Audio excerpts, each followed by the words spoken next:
আজ বিরিয়ানিটা জমিয়ে বানিয়েছিল বটে। অনেক দিন ধরে ভাবছি এখানে এসে চাকদার ফেমাস বিরিয়ানি ট্রাই করব, বাট কাজের চাপের জন্য সেটা হয়েই উঠছিল না। হ্যাঁ, আজ এদিকটাতে আমার একটা কাজ ছিল, তাই ভাবলাম বিরিয়ানিটা খেয়েই যাই। আসলে আমি একটু খাদ্যরসিক মানুষ, এই একটাই আমার শখ, খাওয়া।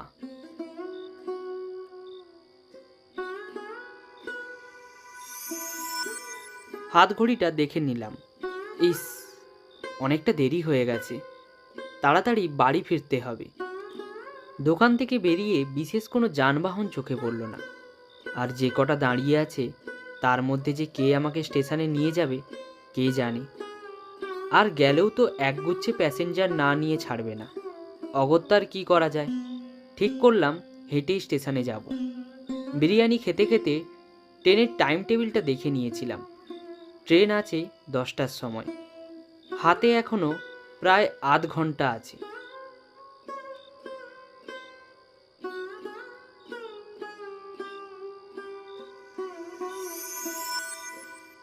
স্টেশনে এসে জানতে পারলাম এই সবেমাত্র একটা ট্রেন বেরিয়ে গেছে, পরের ট্রেনটা প্রায় আধ ঘন্টা পরে।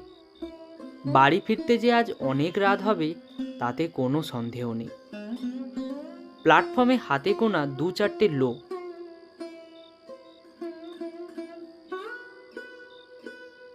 প্রায় আধ ঘন্টা পর শীতের কুয়াশা ঠেলে একটা ক্ষীণ আলো দেখতে পেলাম। মনের মধ্যে আশা জাগলো।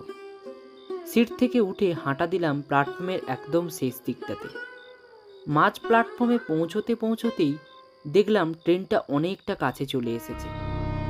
আর ঠিক তার সঙ্গে একটা অদ্ভুত জিনিস আমার চোখে পড়ল। ট্রেনটা যত কাছে আসছে, একটা মানুষ প্ল্যাটফর্মের একদম সামনের দিকটাতে এগিয়ে আসছে। ওটা কে? সে যেই হোক, অজানা আতঙ্কে আমার বুকটা ছ্যাঁত করে উঠল। আর কিছু বুঝে ওঠার আগেই ওই মানুষটা ঝাঁপ দিল ট্রেনের সামনে। স্টেশনের গুটি কতক লোক সামনের দিকে ছুটে গেল। কণ্ঠ থেকে আমার আর তখন কোনো আওয়াজ বেরিয়ে আসছে না। চোখের সামনে এমন একটা ঘটনা দেখে আমার সারা শরীর কাঁপতে শুরু করলো। কোনো রকম হোঁচট খেতে খেতে ভিড় ঠেলে সামনের দিকে এগিয়ে গেলাম। দেখলাম চারিদিকে রক্তের স্রোত। একটু সামনে যেতেই যা দেখলাম তাতে আমার মাথাটা ঘুরতে লাগলো। হৃৎপিণ্ডের ধুকধুকানি কয়েক গুণ বেড়ে গেল। আমি সামনে কাকে দেখছি? এ তো সুমিতা। সুমিতা আমার ছোটবেলার বন্ধু, এবং একটা সময় ভালোবাসাও ছিল। পরে ও আর আমি কাজের সূত্রে আলাদা হয়ে গিয়েছিলাম। তারপর আর আমাদের কোনো যোগাযোগ ছিল না। মাঝখানে শুনেছিলাম কোনো একটা গণ্ডগোল সুমিতার সাথে হয়েছে, কিন্তু ওর ফোন নাম্বারটা তখন জোগাড় করে উঠতে পারিনি। ওর অ্যাড্রেসটাও আমার জানা ছিল না। কিন্তু আজ এমন এ কাজ কেন করলো কিছু বুঝে উঠতে পারলাম না। দেখে তো মনে হয় ও আর বেঁচে নেই। ততক্ষণে পুলিশও চলে এসেছে। যতই হোক, একদিন তোকে আমি ভালোবেসেছিলাম। ততক্ষণে ওখানে দাঁড়িয়ে থাকার মতো আমার আর কোনো জোর নেই। আমার শরীরটা কেমন ঝিমঝিম করছে। ওই জায়গা থেকে আমি ফিরে যাব, হঠাৎ আমার চোখে পড়ল সুমিতার হাতের দিকে। দেখলাম ওর হাতটা একটু নড়ল মনে হয়। স্যার, ও মনে হয় বেঁচে আছে। দেখুন, ওর হাতটা নড়ে উঠল। হ্যাঁ হ্যাঁ, তাই তো, বেঁচে আছে তো। এই, কে আছো? এনাকে তুলুন তুলুন। হ্যাঁ চল চল চল, কে আছিস? হাসপাতালে নিয়ে যাই। তোল তোল, কে আছিস? তো হ্যাঁ, আরে কে আছিস? চল চল, আছিস? এই তোল তোল, নিয়ে যাই। আরে এখন মাঝরাত। স্থানীয় হাসপাতালে সুমিতাকে নিয়ে আসা হয়েছে। চারিদিকে নার্স আর ডাক্তারদের ছোটাছুটি। পেশেন্টের বাড়ির লোক কে আছে? ডাক্তারবাবু, আমাকে বলতে পারেন। আমি ওর চেনা পরিচিত। আচ্ছা, তবে শুনুন, পেশেন্টের অবস্থা খুব একটা ভালো নয়, পরিস্থিতি খুব ক্রিটিক্যাল। বাঁচবে কি না গ্যারান্টি দিতে পারবো না, তবে 72 ঘন্টা না গেলে আমরা কিছুই বলতে পারবো না। আচ্ছা ডাক্তারবাবু, আমি কি একটু পেশেন্টকে দেখতে পারি? দেখুন, পেশেন্টকে দেখার মতো কিছুই নেই, ওর বডির অবস্থা একেবারে খারাপ, ওকে এখন না ডিস্টার্ব করাই ভালো। জানি, তবুও শেষ দেখা যদি একবার দেখতে পেতাম। ঠিক আছে, আপনি যখন এত করে বলছেন, তবে এখন না, কাল সকালে দেখতে পাবেন। হঠাৎ আমার সেলফোনটা বেজে উঠল। ফোনটা পকেট থেকে বের করে দেখলাম, ও মা ফোন করেছে। তাই তো, বাড়িতে তো কিছুই জানানো হয়নি। আরে বাবু, কোথায় তুই? এত রাত হয়ে গেল, ফিরবি কখন? মা, আহ, মানে আমি একটু হাসপাতালে এসেছি। হাসপাতাল? কেন রে বাবু, কিছু হয়েছে নাকি? বল না রে, আমার খুব চিন্তা হচ্ছে। না না, কিছু হয়নি। আমি বাড়ি এসে তোমাকে সব বলছি। ফোন কেটে বেরিয়ে এলাম হাসপাতালের বাইরে। হাসপাতালের সামনে পরিবেশটা থমথমে ভাব, চারিদিকে অ্যাম্বুলেন্সের আওয়াজ। একদমই ভালো লাগছে না আমার এখানে। যাই হোক, বাড়ি যেতে হবে। কিন্তু এখান থেকে স্টেশনের দূরত্ব অনেক। এখন প্রায় ট্রেনটাও তো বেরিয়ে গেছে। তাহলে উপায়? মনে পড়ল বাস স্ট্যান্ডের কথা। আসার সময় দেখেছিলাম এই সামনে একটা বাস স্ট্যান্ড আছে।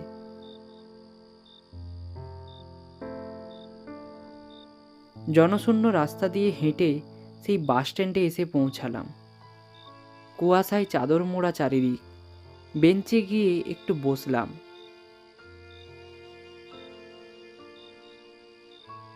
সারাদিনের ক্লান্তিতে হাঁপিয়ে উঠেছি আজ। আজ মনের ভেতরে বারবার সুমিতার ওই মুখটা মনে পড়ছে। সুমিতাও বিরিয়ানি খেতে খুব ভালোবাসতো। দুজনে কত বিরিয়ানি খাওয়ার কম্পিটিশান করেছি এক সময়।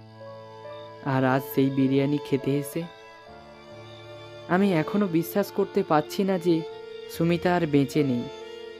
ওর কথা ভাবতে ভাবতে কখন যে চোখ লেগে গেল বুঝতেই পারিনি। চোখ খুলল একটা বিকট আওয়াজে। দেহের ক্লান্তিতে চোখটা খুলতে ইচ্ছে করলো না, কিন্তু কিছু করার নেই, বাড়ি ফিরতে হবে। তাই উঠে দাঁড়ালাম। চারিপাশটা দেখলাম, কিন্তু কোথায় বাস? হঠাৎ দূরে আমার চোখ পড়ল একটা দোকানের ওপর। একটু অবাক হলাম। একটু আগেই তো ওখানে কোনো দোকান আমার চোখে পড়েনি। কৌতূহল নিয়ে দোকানটির সামনে এগিয়ে গেলাম।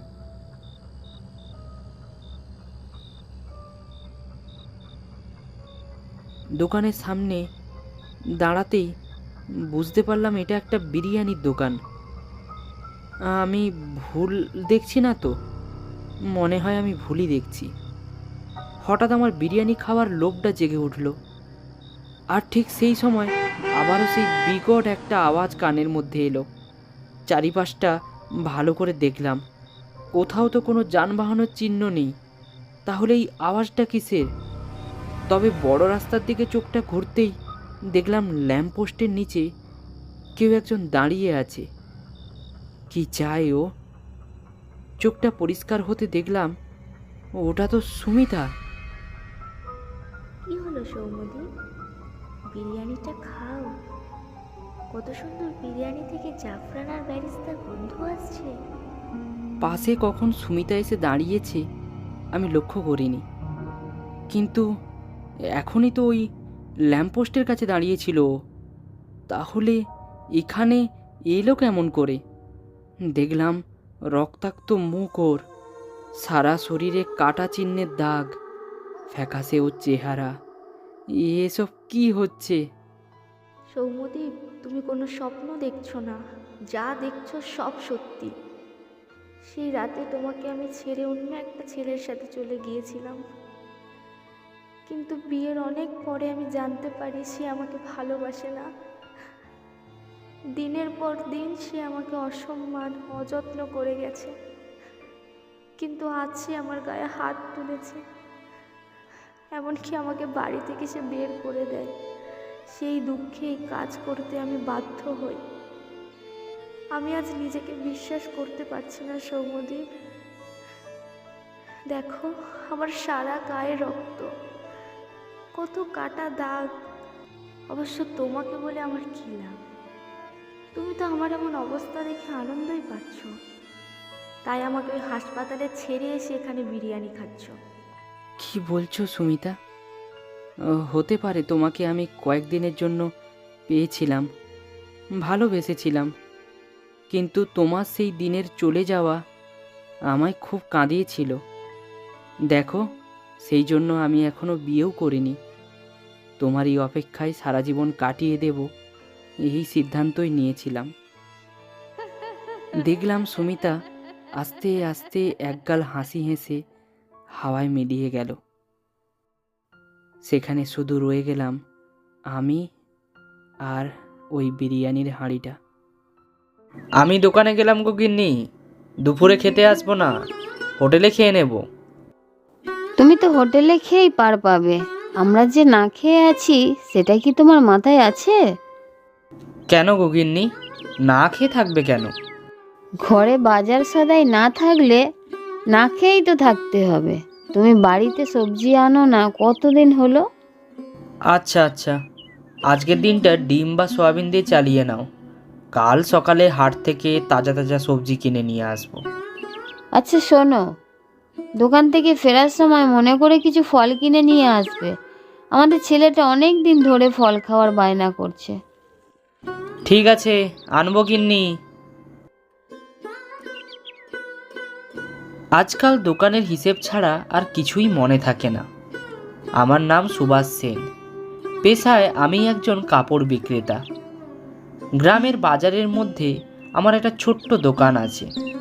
বিক্রিবাট্টা মোটামুটি ভালোই হয়, কিন্তু সমস্যা হলো আমি দোকানে একা হওয়ায় দোকানের সব দেখাশোনা আমাকেই করতে হয়, যার কারণে সংসারের কথা আমার একেবারেই মাথায় থাকে না। আজ 4 দিন হয়ে গেল গিন্নি সবজির জন্য ঘ্যান ঘ্যান করেই চলেছে। আনবো আনবো বলে মনেই থাকে না। তাই মনে মনে ঠিক করে নিলাম কাল দোকান যাওয়ার আগে তাড়াতাড়ি হাটে যাব আর অনেক টাটকা টাটকা সবজি কিনে আনবো।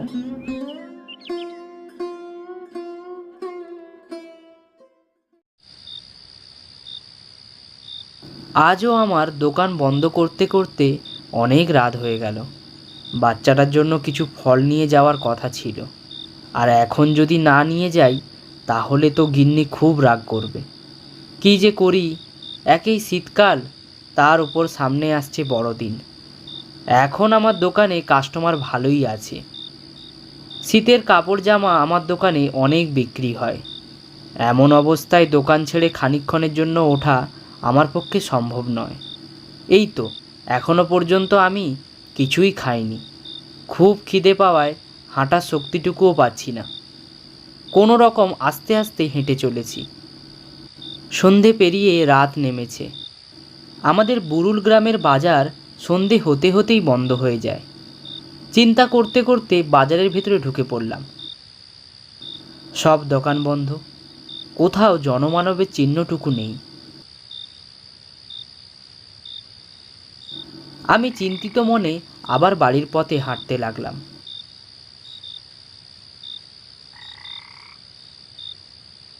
আজ পূর্ণিমার রাত, চাঁদের আলোয় গ্রামের রাস্তাঘাট পরিষ্কার দেখা যাচ্ছে। হঠাৎ হঠাৎ করে ব্যাঙ ডাকছে, সম্ভবত কাল সকালে বৃষ্টি হতে পারে। হঠাৎ একটা শব্দ শুনে আমি রাস্তার মাঝে দাঁড়িয়ে পড়লাম। অনেক দূর থেকে একটা শব্দ শুনতে পাচ্ছি, ভালো ভালো ফল আছে, ফল নেবেন নাকি? আমি কান খাড়া করে সেটা শোনার চেষ্টা করলাম। ফল আছে, ফল, আমার ফল সব থেকে ভালো, কে নেবে ফল? আমি ভুরু কুঁচকে লোকটার দিকে তাকালাম। এত রাতে এই লোকটা ফল বিক্রি করছে? ভালো ভালো ফল আছে, ফল নেবেন নাকি? না, সত্যি তো ফল বিক্রেতা। তার মানে আমি ভুল শুনিনি। দেখলাম একটা ভ্যানে করে ফল বিক্রি করছে। চাঁদের আলোয় লোকটাকে স্পষ্ট দেখা যাচ্ছে। পাগল টাগল নাকি? এত ভালো রাতে ভালো ফল নিয়ে বের আছে, হয়েছে। ফল কে নেবেন কিনবে এই নাকি? ফল?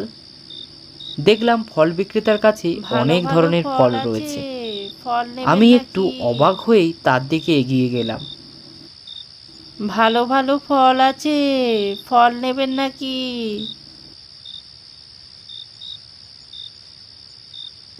আসুন বাবু, কি ফল লাগবে বলুন? এত রাতে ফল কেন বিক্রি করছেন দাদা? দিনে কি ফল বিক্রি হয়নি? দিনের বেলায় তো আমি ফল বিক্রি করি না, আমি বিক্রি করি রাতের বেলায়। কিন্তু এত রাতে আপনার ফল কে কিনবে? অনেকজন কিনবে বাবু, এই রাতের বেলায় আমার অনেক কাস্টমার হয়। লোকটির কথা শুনে আমার চোখ কপালে উঠে গেল। লোকটি মনে হয় পাগলই হবে। কেউ রাতের বেলায় আবার ফল কিনে নাকি? সে যাই হোক, আমার এত কিছু দেখে কাজ নেই। ফল নিয়ে বাড়ি ফিরতে পারলেই হলো। মনে মনে আমি খুব খুশি হলাম। এত রাতের বেলায় মনে হয় ফলের দাম একটু কমই হবে। ভালোই হয়েছে দাদা, রাতের বেলায় ফল বিক্রি করলে আমাদেরও অনেক উপকারই হয়। দিনের বেলায় কাজের চাপ থাকে, বাজারে আসতে পারি না। আপনি কি রোজ এই রাস্তা দিয়েই ফল বিক্রি করেন? আজ্ঞে বাবু, এই রাস্তায় অনেক আমার কাস্টমার পাওয়া যায়। মাঝে মাঝে ওই লোকালয়ের দিকে যাওয়া হয়, কিন্তু সবাই গভীর ঘুমে আচ্ছন্ন থাকে। তাই আর কি এই রাস্তায় আমাকে ফল বিক্রি করতে হয়।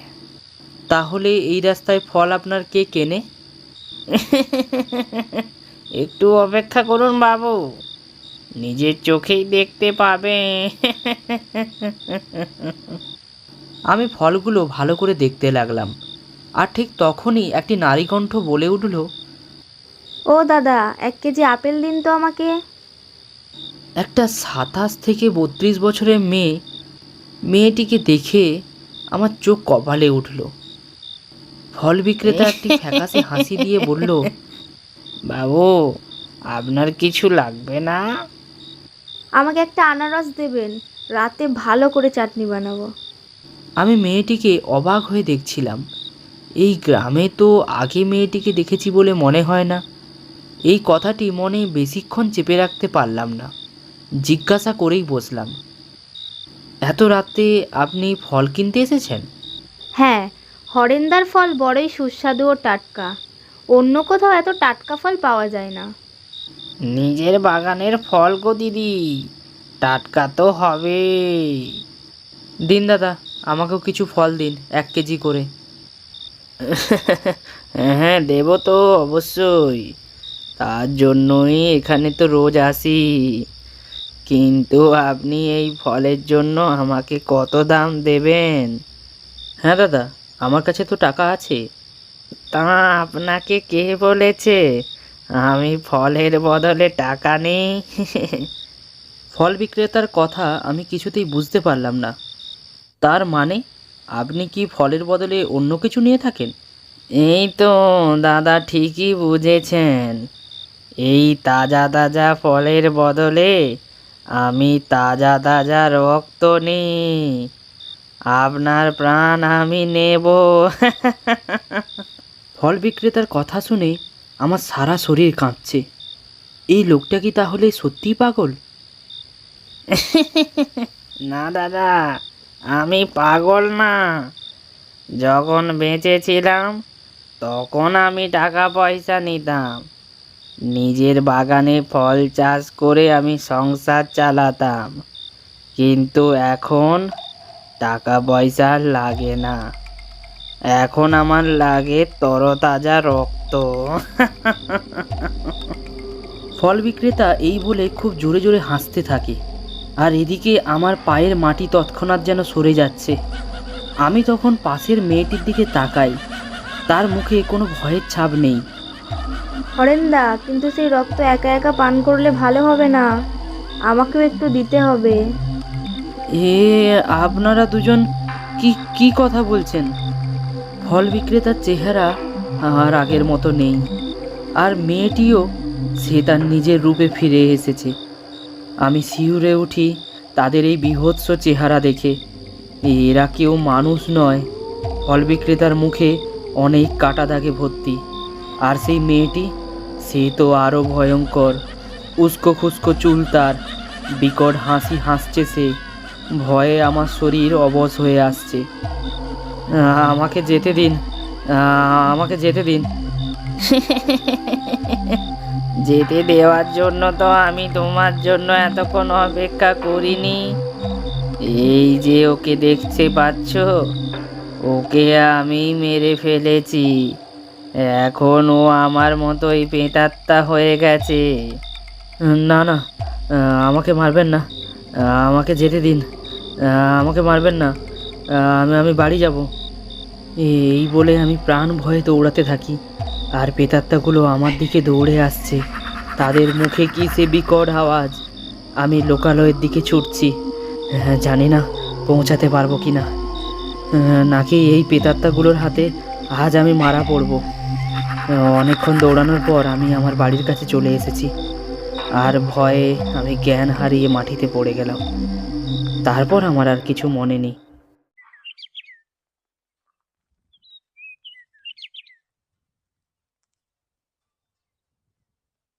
চিন্তায় কাল আমি একটুও ঘুমাতে পারিনি।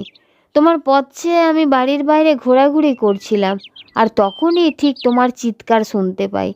দৌড়ে গিয়ে দেখি তুমি জ্ঞান হারিয়ে মাটিতে পড়ে আছো। ওগো, কি হয়েছে তোমার? কি দেখে এত ভয় পেলে? আমি আমার বউকে সব ঘটনা খুলে বলি, আর আমার বউ তাড়াতাড়ি করে একটা ওঝা ডেকে নিয়ে আসে। সে আমাকে ওই ফলআলার ব্যাপারে সব কথা বলে। বেশ কয়েকদিন আগে ওই প্রেতাত্মাগুলো গ্রামের অনেকজনকে ভয় দেখিয়েছে। তার মধ্যে অনেকের অবস্থা এখনও শোচনীয়। ভয়ে চিন্তা শক্তি হারিয়ে ফেলেছে তারা। এই আত্মাগুলো কেন সবাইকে এরকম ভয় দেখাচ্ছে? ওই ফল বিক্রেতার নাম অমিতাভ। আমাদের এই বাজারে একটা সময় ও ঝুড়িতে করে নিজের বাগান থেকে তাজা তাজা ফল বিক্রি করত।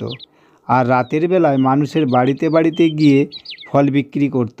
কিন্তু একটা কথা বলতেই হয়, রোজ অনেক টাটকা টাটকা ফলও আনতো, কারণ ওই ফলগুলো ছিল ওর নিজের বাগানের। ভালোই চলছিল অমিতাভের ব্যবসা। কিন্তু একদিন তার এই উন্নতি গ্রামের কিছু ব্যবসায়ী সহ্য করতে পারেনি। একদিন তারা তার বাগানে আগুন লাগিয়ে দেয়। কি বলছেন? হ্যাঁ হ্যাঁ, ঠিকই বলছি। ফলআলা অমিতাভর কথা শুনে প্রচণ্ড আমার মন খারাপ হয়ে যায়। রাতের সেই ভয়ঙ্কর কথাটা মনে পড়তেই আমার সারা শরীর শিউরে ওঠে।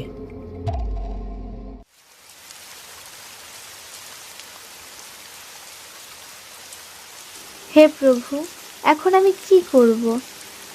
আজ এমন একটা দিন আমায় দেখতে হবে, তা আমি কখনোই ভাবিনি।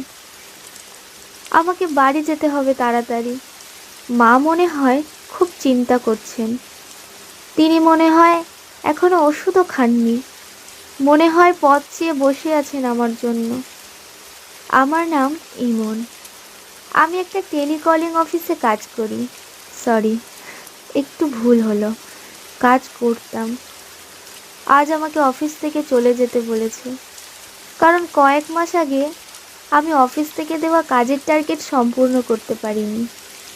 আসলে মা অসুস্থ হয়ে যাবার পর থেকে অফিসের কাজে আর মন দিতে পারিনি। বাবা করোনার সময় মারা গিয়েছেন, আর আমার মা ছাড়া এখন এই দুনিয়াতে আর কেউই নেই। মায়ের শরীরটাও বেশ অনেক দিন ধরে খুব খারাপ। ওহ, মাথার যন্ত্রণায় মাথাটা ফেটে যাচ্ছে। বাবা মারা যাওয়ার পর থেকে আমি ইনকামের দায়িত্ব নিয়েছিলাম, কিন্তু এখন আমার কাছে আর কোনো কাজ নেই। ঘর সংসার কিভাবে চালাবো? মায়ের ওষুধের খরচা, ওহ। এই শীতের সময় অকাল বৃষ্টি। হে প্রভু, দয়া করো। খুব শীত শীত করছে আমার। অফিসেই আমার শীতের জ্যাকেটটা আমি ফেলে এসেছি।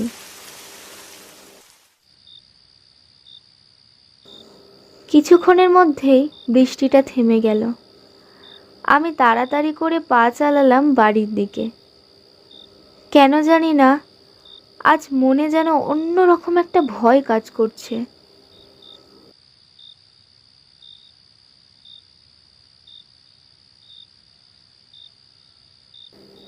বাড়ির সামনে এসে অনেকবার দরজায় আঘাত করলাম।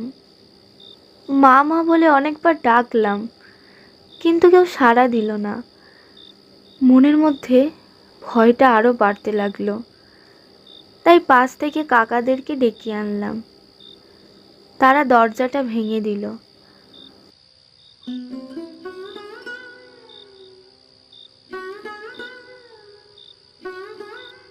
আর ঢুকে যা দেখলাম, আমার সব শেষ হয়ে গেছে।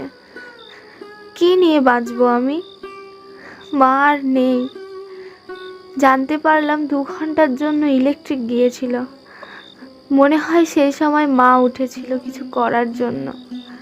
আর দেওয়ালের মধ্যে আটকানো একটা মূর্তিতে মায়ের মাথা লাগে, আর মাথা ফেটে রক্ত বের হয়। আর মা চলে গেছে আজ 2 দিন হলো। খুব একা মনে হচ্ছে আজ। এই ঘরে আর থাকতে ভালো লাগছে না আমার। একা এভাবে থাকলে আমি পাগল হয়ে যেতে পারি। তাই ভাবছি একটা কাজের খোঁজ করতে হবে। আজ অনেক কোম্পানিতে আমি ঘুরে ঘুরে ইন্টারভিউ দিলাম, কিন্তু সত্যি বলতে কি কোথাও আমার তেমন ভালো লাগলো না। কলকাতার শহরটা আমার কাছে খুব একটা পুরনো নয়, কারণ বাবার সাথে ব্যবসার খাতিরে কয়েকবার এসেছিলাম। তাই ইন্টারনেট থেকে অফিসের অ্যাড্রেসগুলো খুঁজে গুগল ম্যাপ ধরে ঠিকই পৌঁছে গিয়েছি। কিন্তু এখন কি করব? একটু নির্জন জায়গায় এসে খানিকক্ষণ বিশ্রাম নেওয়ার জন্য দাঁড়ালাম। ঠিক তখনই আমার সামনের বাড়িটায় আমার চোখ গেল। আমার মুখে একটু হাসি ফুটে উঠল। বাড়িটার দরজায় একটা সাইনবোর্ডে মোটামুটি অক্ষরে লেখা আছে, একটা কাজের লোক চাই। নিচে একটা মোবাইল নাম্বারও ছিল। খুশি খুশি আমি সেই বাড়িটার দিকে এগিয়ে গেলাম।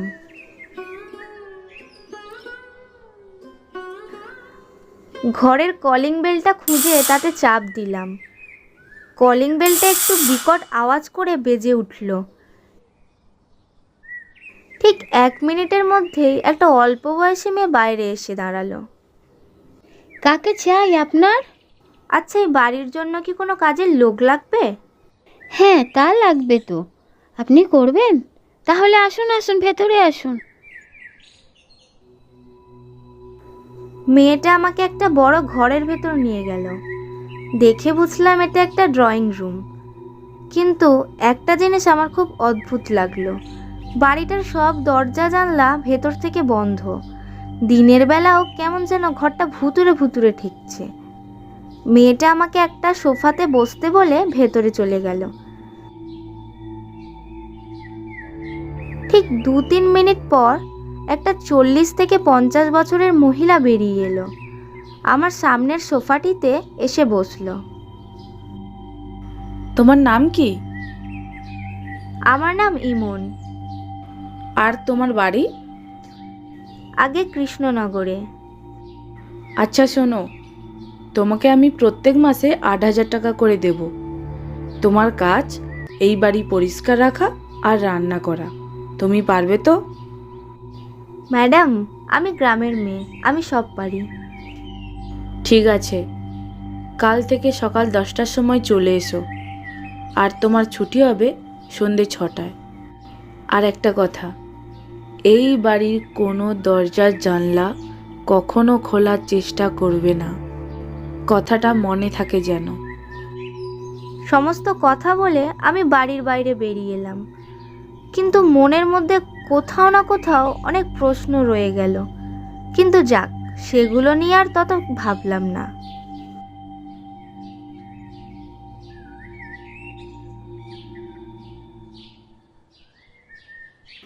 আজ ঠিক 10টার সময় পৌঁছে গেলাম আমার নতুন কাজের জায়গায়। ঘরে ঢুকে যার সাথে আমার প্রথম দেখা হলো সে হলো ওই কালকের অল্প বয়সী মেয়েটা। আমাকে ডেকে নিয়ে গেল রান্নাঘরে। সমস্ত কাজের ব্যাপারটা বুঝিয়ে সে আমাকে বলল, আমার নাম বিনু, আমি গড়িয়াতেই থাকি। আমি এখানে কাজ করি প্রায় 1 সপ্তাহ হলো। আমার কাজ ঘর মোছা আর কাচাকুচি করা। বেশ ভালো লাগলো মেয়েটিকে আমার। হাসি খুশি মেয়ে একখানা, মিশুকে বলতে গেলে। আজকে সারাদিন আমাদের ভালোই কাটলো। সন্ধে 6টার সময় আমরা ঘর থেকে বেরালাম। একটা মনে প্রশ্ন রয়েই গেল, এই ঘরের ম্যাডামটাকে একবারও সারাদিন দেখলামই না। কথাটা আমি বিনুকে জিজ্ঞাসা করলাম। না গো দিদি, অমন প্রশ্ন মনেও এনো না। আমি যখন প্রথম কাজে এসেছিলাম তখন আমিও ওই ম্যাডামের খোঁজ করেছিলাম। আর খোঁজ করতে করতে আমি দোতলায় গিয়ে পৌঁছাই। আমি জানতাম ম্যাডাম কোন ঘরে থাকে। সেই ঘরের সামনে গিয়ে ডাক দিই আর দরজাটা সাথে সাথে খুলে যায়। আর একদল বাদুড় আমাকে ধাওয়া করে। আমি কোনো রকম প্রাণ বাঁচিয়ে ওখান থেকে পালাই। পরে আমি আর কোনো দিন খোঁজার সাহস করিনি। তুমিও করো না দিদি। তারপর থেকে এমনভাবেই দিন কাটতে থাকে আমার। রোজ আমি 10টার সময় আসি আর 6টার সময় বাড়ি চলে যাই। কিন্তু মনে মনে আমি রোজ কৌতূহল হতে থাকি, ম্যাডামকে কেন সারাদিন দেখতে পাই না। কিন্তু মুখে কিছু আর বললাম না। আর একদিন কৌতূহল মেটানোর সময় চলে আসে। মনে মনে ঠিক করেছি আজ এই রহস্য জেনেই ছাড়ব। সারাদিন কাজের পর যথারীতি 6টার সময় আমাদের ছুটি হয়। আমি বেনুকে বললাম, এই বেনু, তুই আজকে চলে যা, আমার একটু এদিকে কাজ আছে, আমার যেতে আজকে একটু দেরি হবে। আচ্ছা দিদি, সাবধানে যেও। কিছুক্ষণ পর আমি ধীরে ধীরে ঘরের দরজাটি খুলে ভেতরে প্রবেশ করলাম। ঘরের মধ্যে আমি একা, এই কথাটা ভাবতেই গাটা কেমন শিউরে উঠল। জানি না আমার জন্য কি অপেক্ষা করছে। ঘড়ির দিকে চোখ গেল, ঘড়িতে বাজে 6টা 15। বিনুর কাছে আগে থেকে জেনে রেখেছি দোতলায় ম্যাডামের ঘর কোনটা। সত্যি বলতে কি এতদিনের মধ্যে একদিনও আমি ওপরেই যাইনি, কারণ ওপরের ঘর পরিষ্কার করা নিষেধ। কিন্তু যাই হয়ে যাক, আজ আমাকে ওপরে যেতেই হবে। পা টিপে টিপে ওপরে উঠলাম। ম্যাডামের ঘরটাও আবিষ্কার করে ফেললাম। দরজাটার সামনে এসে দাঁড়াতেই বুকটা কেমন ধড়াস করে উঠল। জানি না দরজার ওপারে কি আছে। ধীরে ধীরে দরজাটা ঠেললাম আর দরজাটা ক্যাচ করে আওয়াজ করে খুলে গেল। ঘরটার ভেতরে সম্পূর্ণ অন্ধকার। সাহস করে ভেতরে ঢুকলাম। অল্প আলো অন্ধকারের মধ্যে দেখতে পেলাম ঘরটাতে তেমন কোনো আসবাবপত্র নেই। শুধু ঘরটার ওদিকে রয়েছে আরেকটি দরজা, আর তার ভেতর থেকে কিছু একটা আওয়াজ হালকা হালকা কানে ভেসে আসছে। সাহস করে সেই দরজাটির দিকে এগিয়ে গেলাম। হালকা করে তাতে চাপ দিলাম। দরজাটি একটু ফাঁকা হলো। আর যা দেখলাম তাতে আমার সারা শরীর ভয়ে কেঁপে উঠল। সামনে একটা চেনা আবার অচেনা মূর্তি। সেই মূর্তি এখন সম্পূর্ণ মানুষের বেশে নয়। কথাটি এই জন্য বললাম কারণ একটা মানুষের পক্ষে শূন্যে ভাষা সম্ভব নয়। আর যাকে আমি সামনে দেখছি সে কোনো মানুষ নয়, একটা প্রেতাত্মা। তার সামনে একটা প্ল্যানচেট। এখন আস্তে আস্তে আমার কাছে সব ব্যাপারটা পরিষ্কার। হঠাৎ আমার চোখ গেল দেওয়ালে একটা ছবির উপর। ছবিটা আমার খুব চেনা। ছবিটা তো বিনুর। মানে এই প্রেতাত্মা বিনুর কোনো ক্ষতি করতে চায়। ভয়ে আমার গলা শুকিয়ে এলো। হঠাৎ আমার হাতটা দরজাতে লেগে একটা ক্যাচ করে আওয়াজ হয়ে উঠল। আর সাথে সাথে সেই প্রেতাত্মা আমার দিকে হিংস্র চোখ নিয়ে দেখে। আমি ভয়ে দৌড়তে লাগলাম, আর আমার মাথায় একটা কথা চলছে, এখান থেকে আমাকে তাড়াতাড়ি বেরোতেই হবে। আর তাড়াতাড়ি করে দরজার বাইরে বেরিয়ে এলাম, আর এক মুহূর্ত এই বাড়ির নিচে দাঁড়ালাম না, ছুটে চলে গেলাম লোকালয়ের দিকে। অনেকজনের মাঝখানেও আমি নিজেকে একা ফিল করছি, মনে হয় যেন কোনো অশুভ শক্তি আমার পিছু করছে।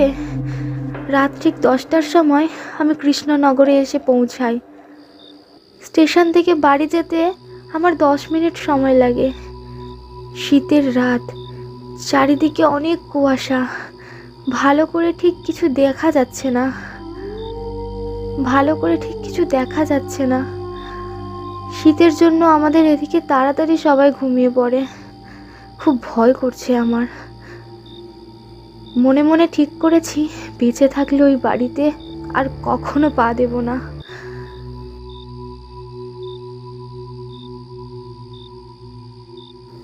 বিনুকে একটা ফোন করে জানাতে হবে আমাকে।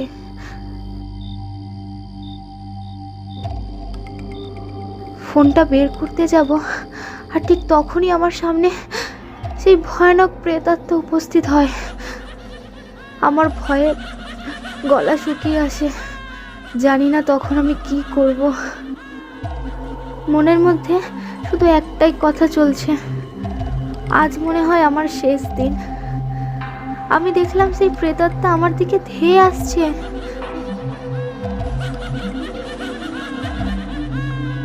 আমি ভয়ে চোখ বন্ধ করে নিলাম, কারণ গলা থেকে তখন কোনো শব্দ বেরিয়ে আসছে না। হঠাৎ আমি ধূপ করে একটা শব্দ শুনতে পেলাম, আর তার সঙ্গে একটা বিকট চিৎকার। সাথে সাথে চোখ খুলে দেখলাম সেই প্রেতাত্মাটি মাটিতে পড়ে আছে, আর আমার ঠিক সামনে দাঁড়িয়ে আছেন আমার মা। আমি আরো ভয় পেয়ে গেলাম, বুঝতে পারছিলাম না এটা কি হচ্ছে। তখন মা বলে উঠল, তুই এখান থেকে চলে যা, তোর আমি কোনো ক্ষতি হতে দেব না। এই প্রেতাত্মার সঙ্গে আমি বুঝে নেব।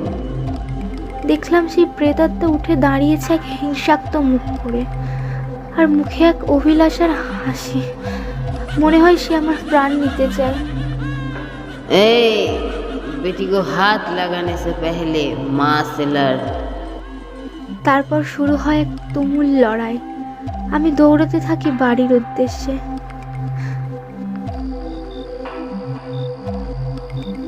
বাড়ি পৌঁছে মায়ের ছবিটা দেখে খুব মন খারাপ হয়ে গেল আমার। মরে যাওয়ার পরও তিনি আমায় কতটা ভালোবাসেন, সমস্ত অশুভ শক্তি থেকে আমাকে চিরন্তন রক্ষা করেন।